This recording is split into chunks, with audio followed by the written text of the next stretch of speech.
Crazy hairstyles, large weapons, and long and often predictive plots. These are all staples of one of my favourite genres, the JRPG.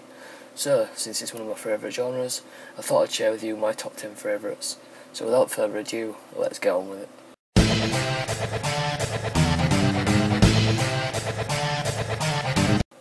Star Ocean, A Last Hope is starting off this list as my number 10. To say it has rather bad voice acting, the real-time battle system and the characters themselves I really enjoyed, even though a lot of people found them annoying. And the story took a few turns I didn't see coming at times. It ties in with real life things as well, like Area 51, and going to all these different planets gives each area you visit a really different and fresh feel and never dragged on too long.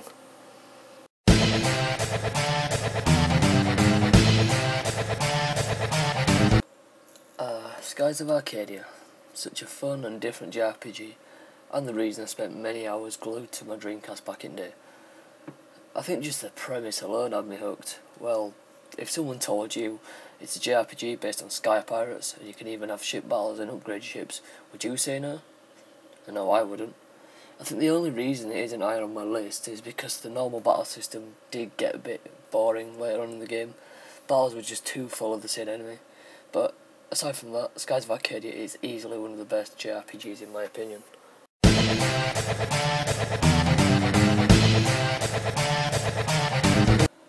My number 8 is Dragon Quest VIII Journey of the Cursed King, an amazingly well done Dragon Quest title, with all its artwork and graphical design done by none other than the legendary Akira Toriyama, the man behind Dragon Ball and Dragon Ball Z series, which just made this game jump out to me when I saw it on the shelf.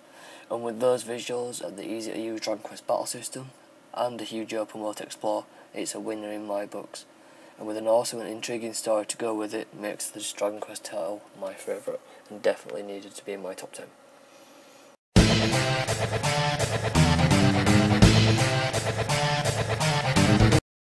So, Final Fantasy IX, the first of two Final Fantasy games on my list. I think this is one of my favourites because it's probably the only recent Final Fantasy that is set in a true fantasy setting, in my opinion. And with its unique way of levelling you up your skills, and its cast of strange but lovable characters and really engaging story, I just really enjoyed it. But still, to this day, I don't see why Squaresoft went with giving the main character's race a tail.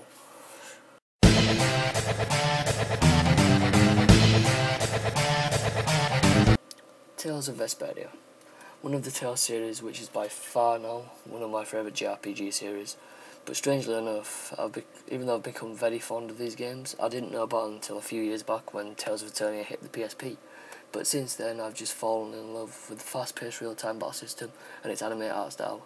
And in every game I've played so far, I've just enjoyed every character, and the plot has always been well written and the English voice acting is really good. And with Tales of Vesperia having stunning HD anime-style graphics and a stellar cast of characters, and a great storyline, it's by far one of my favourites. Come on, how can a talking dog/wolf who can wield a sword not be cool?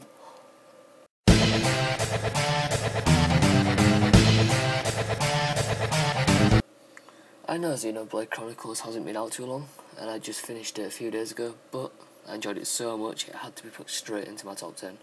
Even though the voice acting isn't great, they do give you the choice of the Japanese audio, which is good, and the game itself is huge, and at no point does it stop you from exploring the areas you visit, which I just loved. And for the Wii, the graphics were really well done, they're nice and colourful, and the story had me hooked from the start all the way till the end.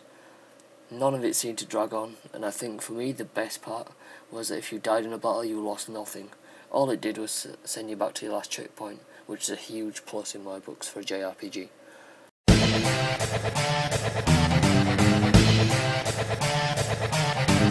Yep, Pokemon. My fourth favourite JRPG. Not any one, certain one, just the whole series from Red and Blue all the way to Black and White. I've loved every single one of them. Can't quite put my finger on why, but it's just so addictive. And then there's how complex the levelling and stat system have gotten over the years. I love it. How not one of my Pokemon have the same stats compared to the countless others I have, which makes each and every Pokemon you catch unique. And yes, fair enough, every game is practically the same. Same story, same gameplay, everything. But once you've done with one set of Pokemon games and the next edition's release, I'm always ready to do it all again.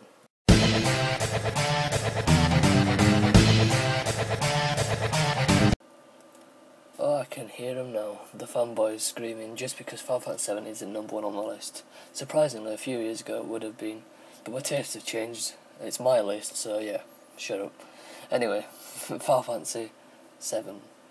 What an amazing game. It was my first RPG ever, and straight from jumping off the train roof to fighting Sephiroth, every minute was amazing. And my god, the music was just so good. Even to this day I can remember most of the songs from it. If not all of them, to be honest. And even the characters, every single main character was so memorable. Usually with any RPG, I forget most of the characters' names, but Final Fantasy 7, no way. Because they were just so fleshed out and well done. So yeah, number 3, Final Fantasy 7.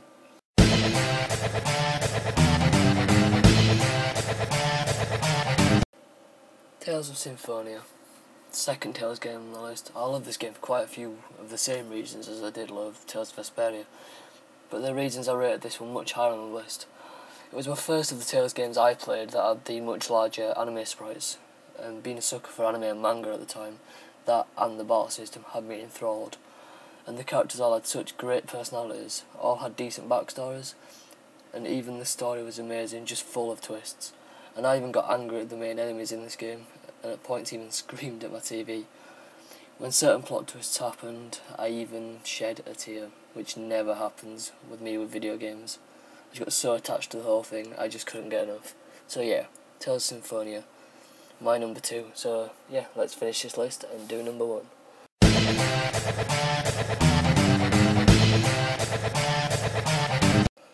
Yes, I know, everyone probably saw this one coming, but yeah, Chrono Trigger is by far my favourite JRPG of all time.